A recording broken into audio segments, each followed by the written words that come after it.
Welcome to Land Academy. This is the Cash Flow from Land show. We show you how to buy real estate for half of what it's worth and sell it on the internet really fast. I'm Jack Butala. I'm Jill DeWit. We are Jack and Jill, and this is the Jack and Jill Show too. With over 15,000 completed transactions, we're the experts at acquiring property Of all kinds, not just land. for half price and flipping them for way more. All right, let's get this show started. Jack Butala with Jill DeWit. Hi. Welcome to our show. In this episode, Jill and I talk about how to get past your first real estate deal. Great show today, Jill. Let's take a question before we get into it seriously. Posted by one of our members on successplant.com, our free online community. Okay, cool.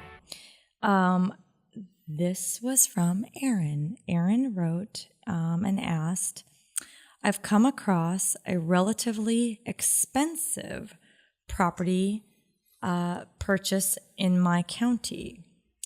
Not his county, the one he's working on right now. They're asking $15,000. I'm always hesitant to accept the first offer. Why is that what they're selling for? But the comps support this price very well. I don't know about why he's accepting an offer. I'm a little confused here. Before investing in this amount of capital, I want to ensure that I'm not missing the boat here, so I'd like to option the property. We could list an endless amount of reasons as to why this makes sense for me. However, what's in it for the seller? How have you gone about effectively pitching the idea of an option contract? What's the value proposition for them? Before I go back to the seller and offer an option, I'd like to be armed with sufficient rationale as to why they should do it. This is an awesome question, Aaron. This is,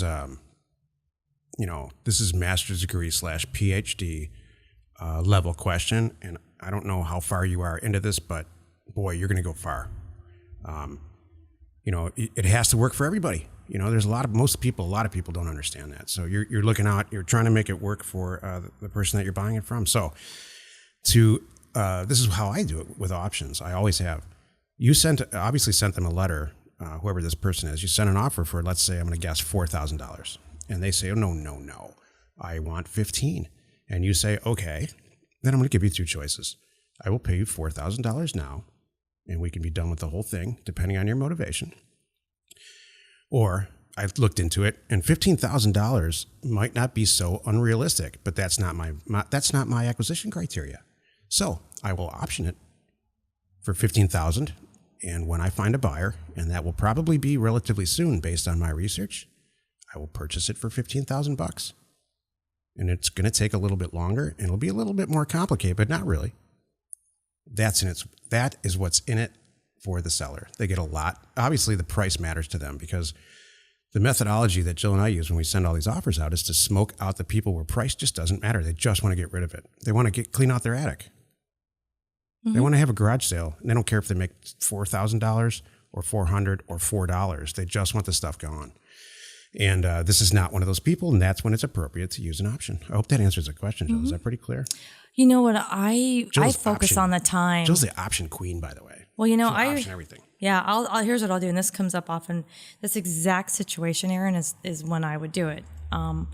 We're just not meeting on the price, but it is a good property, and maybe I can get $19,000 for it, right? So it's not crazy. So here's what I'm going to do. I'm going to say, here's a deal. I'll give you $4,000 tomorrow. Or really in 2 days. I'll do all the recording. I'll handle all this. You can have a check right now, or I will go try to sell it and get that price. This may take some time. Give me 90 days, and I'll see what I can do. And if it doesn't sell in 90 days, we'll talk. Kind of thing. And then I send them a 1-page agreement. They agree on it. Blah blah blah. So I'm really trying to paint the picture that I'm going to try, which is true. I can't guarantee it. I can guarantee $4,000 tomorrow because I know I can buy it for $4,000. I can double it and make it for $8,000. I'm out. I'm happy. I got a nice return on it. And that's the business we're in, by the way. And I would do that and then probably walk away. But Jill and I are different. But I'll say, hey, I'll roll it into my inventory. I do have a lot of people that look at my stuff and they get excited about that. I said, but I don't know if this 15 is going to work, kind of thing. And we'll see how it goes. And here's the thing. They may say you do that, you do the option agreement. The guy may call you back in 30 days or 2 weeks and say, is that $4,000 still a possibility? Because I don't really want to wait. After all, I changed my mind. I need the money. I just want to get out. And that happens often. Right. So, yeah, that's what's in it for them. What's in it for them is, do you want to wait and guess, and depending how much they're asking, I won't even take it on, because sometimes it's just not realistic. Then I want to say, well, go find a realtor and you can really sit and wait 6 weeks or 6 months, because that's what happens. Yeah. So I can't stress this enough. I'm going to be very brief, and I say it over and over and over again. Have an acquisition criteria and stick to it. Our most successful members, us included, we send a ton of offers out, and some of them come back. They come back signed, and we have one of our staff members contact the seller, and they say, hello, Mr. and Mrs. Smith. I understand you're ready to sell this property for $4,000. I'm here to get that check delivered right to your hands. This is how we're going to do it. And those are the deals I do. Mm-hmm. If you want to take a phone call from somebody that says, I got your $4,000 letter and I really need $12,000 or $15,000, and then you want to talk to them 10 or 15 times more, back and forth, doing all this stuff, try to find a seller or buyer, and you really don't know if it's going to happen or not, then go do that. But I will tell you, you are seriously reducing the success likelihood of this business model. Right. So to reiterate what you just said, Jack, the next guy who's going to call me back, right, who accepts my $4,000, I send it for 8, same spread. Look at that. Versus I go through all the work like you just said, Jack, and I list it for $19,000 to try to get his $15,000. So I still get my 4. There's more work I had to do. Yep. I'm not in. So that's the thing. These option things, Aaron, they have to really still make sense. What if you spent all the time on this deal? You spent it on analyzing data, data to doorstep data on who to send offers to. You became an expert, not at how to do real estate deals, but what if you spent all this time becoming an expert at choosing the right data to download and get into the mail? Mm-hmm. Now you have a lifelong skill. This isn't going away. Real estate is not going to go away. The data is going to change. How we deliver offers might change. But the fact that people in this country own real estate and don't want it any longer will never change. And finding them in a huge sea of data is really simple. It's a skill that I developed doing the real estate deal. Mm-hmm. And I see a lot of people with a lot of questions about, and here's why. It's not their fault. That's just how we all learned. Mm-hmm. We learned about negotiating and doing. Is that funny? I know. We go to buy something at the store, we don't negotiate. It's very true. The price is on the thing. That's very true. And we walk up and we pay it. When we go to buy a car, what do? Negotiate it. Because that's what we all learned. It's silly. Exactly. I can't believe this day and age. I know. You negotiate the price of a car or the price of a property like we do. Exactly. I agree. Well, I personally refuse to do it. I mean, and again, that's why Jill and I are great partners, because she loves to do it. Within reason. So I'm not knocking it. I'm just saying, I solve almost all acquisition problems by sending more mail out. Mm-hmm. Love it. If you have a question or you want to be on the show, call 800-725-8816. This is the Technical 2 minutes of property investment advice from our 15-year, 15,000 transaction experience. Oh, wait a minute. I'm sorry. You missed the whole topic of the show. Oh, how do you get past your first deal? Thank you. You just said, I love it. I'm like, where are you going there?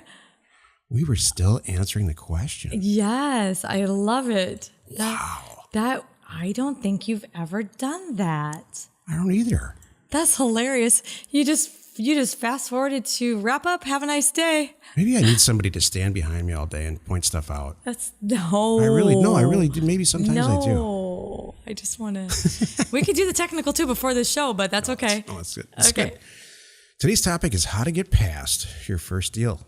As we mentioned, these first several shows this week are going to be on this regarding this topic, and for good reason. It's happening to a lot of members. Our members are they just can't get past that first that first step. Jill, go ahead. Well, you know what? I find it less from our members, more from people coming to us from other areas. That is why I asked to do this. Other areas meaning other educational formats. There we go. That's a good way to put it. I'm going to be politically correct here. I'm just going to cut. I have a lot of people coming to me saying, I wish I would have found you first. And I appreciate that. And I get it. And boy, I joke because I say, Jack and I got here as fast as we could. We didn't know we were going to be doing this. And we had no idea it was going to do so well. And everybody's going to be so successful, which I love. So there's a lot of folks that are finding us after being enlightened in this whole property flipping environment. I don't really like the flipping word anymore, but I'm using it. But from other people, and they were struggling. And I talked to a lot of people that, gosh, they've had a year of research under their belts, and they go to events and they pay for this and they upgrade to that, and they still are stuck. And it ticks me off because they shouldn't be stuck. Yeah. You know, and B, I'm going to help. I want to help, and we are here to help. We'll get you past it, whatever it is. Right, and I mean it. And I feel bad because sometimes I feel like they're hesitant because they don't really know us and how we work and how. No, we really will do it. I'm not gonna hold anything back. We're really here to sincerely help share this information, get everybody up and running, because we're all doing deals together and we're all making money together. That's our real end goal. Our goal is not to have, fill a stadium of people and charge $800. We would have done that. We don't do that. That's what nearly all real estate educators, that is their goal. Right. That's their technical training, how to fill a stadium. Exactly. It's not how to do deals. It's true. It's really not real estate. I think their forte is marketing and selling and upselling and whatever it is. Well, their forte is how to fill a stadium and teach. Right. They don't know. It could be about real estate. It could be about teaching electricians. Right. Exactly.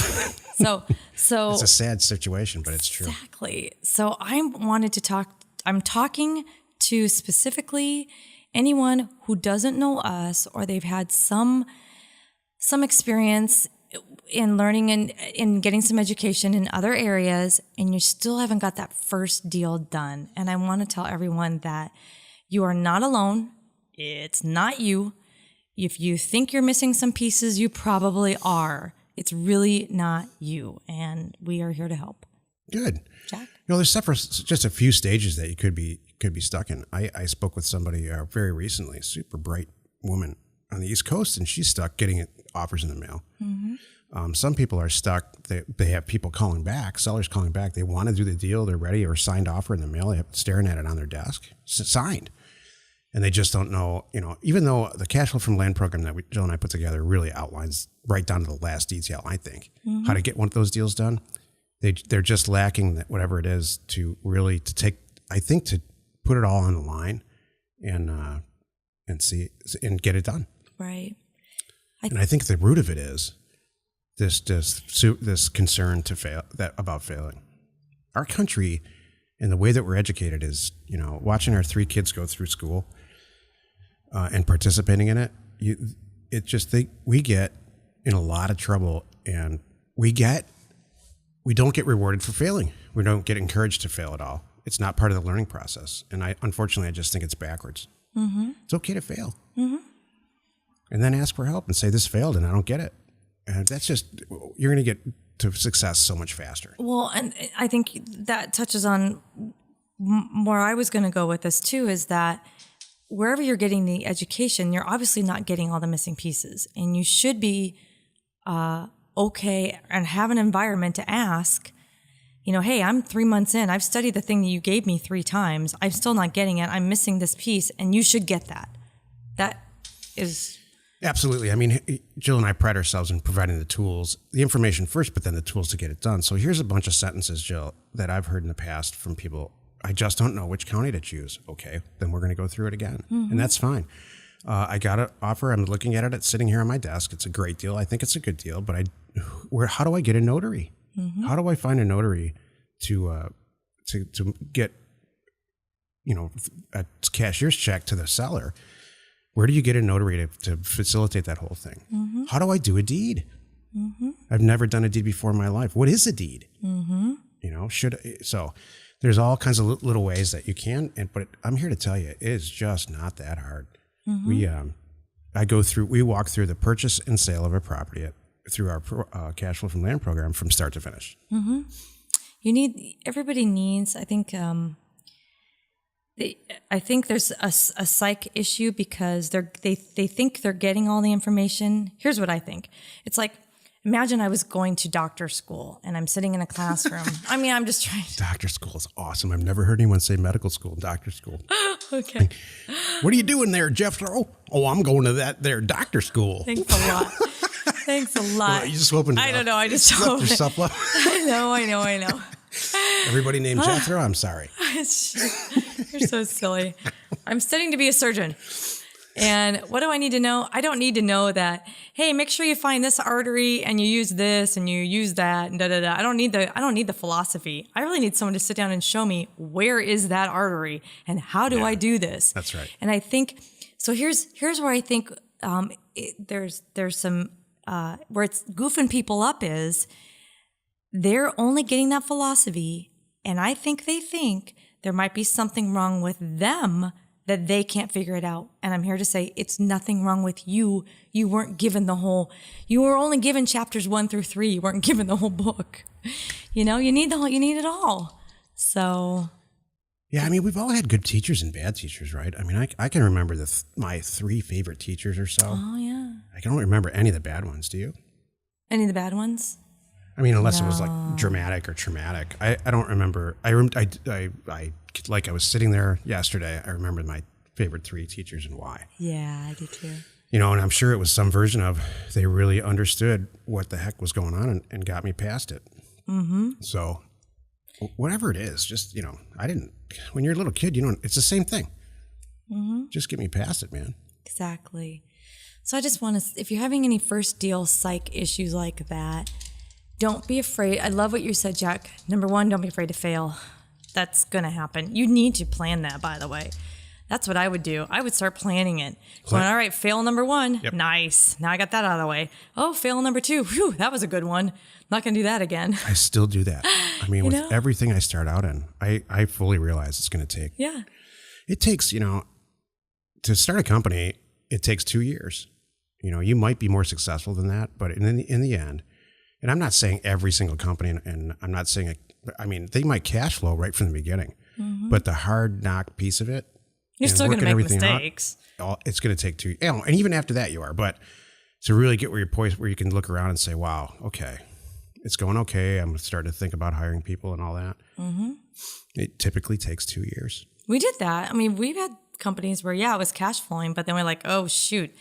I took that on. I didn't need to do that. I overspent on that over there. That was a waste. That's that. We're still making money. Oh, yeah. But we've made those mistakes. Absolutely. And all kind. It's just stuff's going to happen. So I guess it's okay. You're not alone, and we'll help you through it. My mom had a saying. Jill's heard it a million times. I think I've said it on the show once or twice, really early on. 3 years from now, it's going to be 3 years from now. There's no change in that. So what you do in those 3 years is up to you. Mm-hmm. Don't be afraid to fail. It's going to be fine. You'll get past it. Get past that first deal. If you're having a super trouble, if you're a Data to Doorstep member and you're having a tough time getting past the first deal, don't blow it off. Contact us somehow, here at Land Academy. We will figure it out together. Mm-hmm.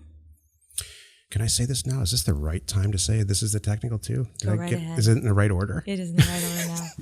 This is the technical 2 minutes of property investment advice from our 15-year, 15,000 transaction experience.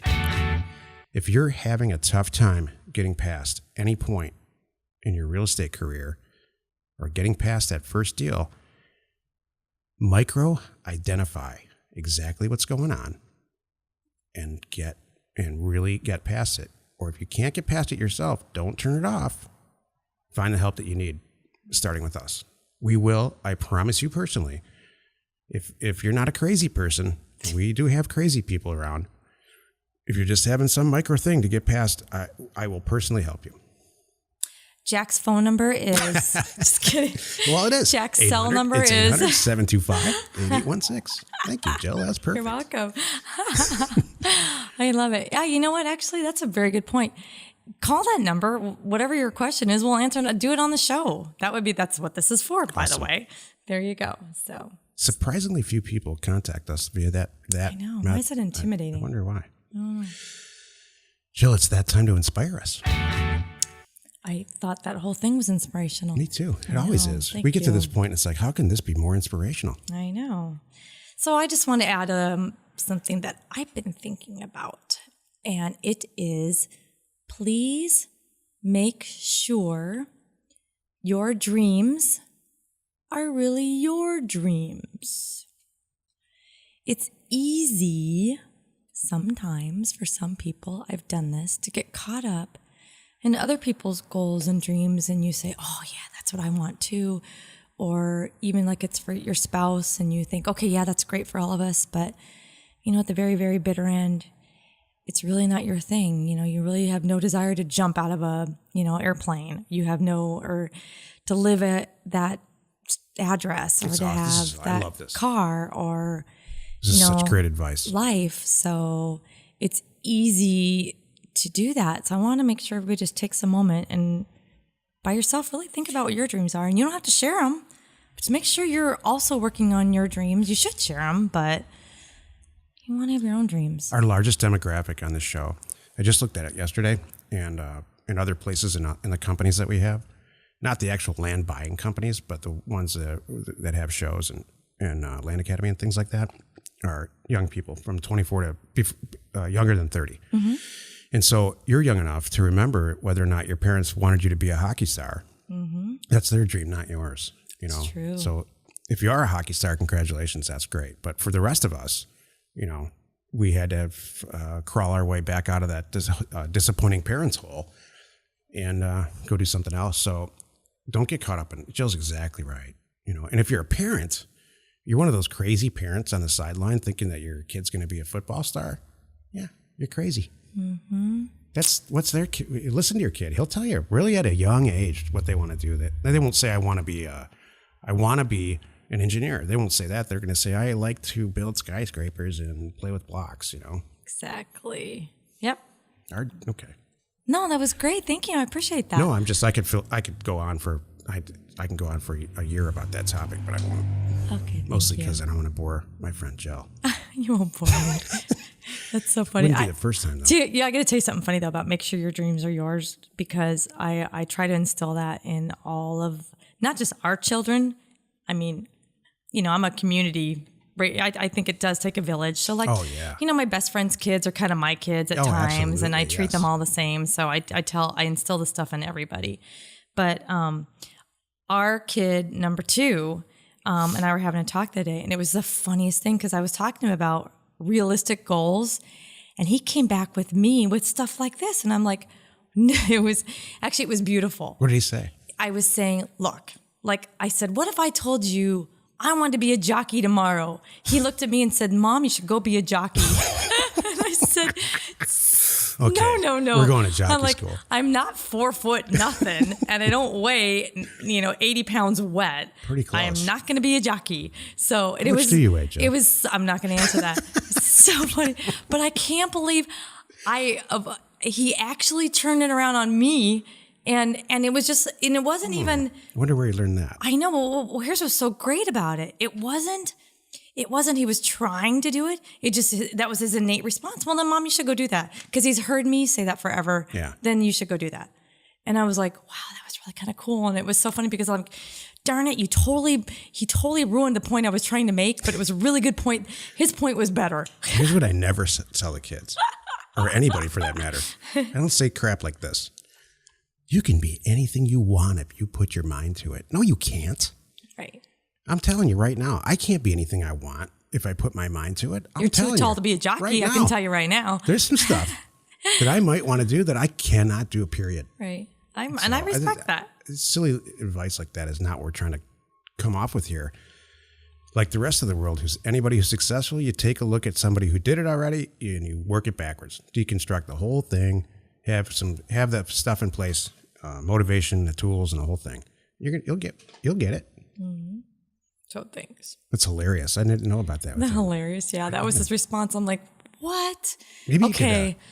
You Instead of just going to be a jockey, maybe you could go get a little jockey uniform and put it on once in a while. Again, I'm not 4 foot and 80 pounds wet. Maybe you should put on a jockey uniform that fits a 4-foot, 80-pound person in. We'll see how that goes. No. Right up and down the Strand. That would be funny. It's not for the outside. Oh, okay. It's for the inside. All right. Moving on. Moving on. Join us in another episode where Jack and Jill discuss how to use information, that's me, And inspiration, that's me. to dress up to be just about anything you want in the appropriate situations. Oh my goodness. We use it every day to buy property for much less than what it's worth and sell it immediately. You are not alone in this real estate ambition. All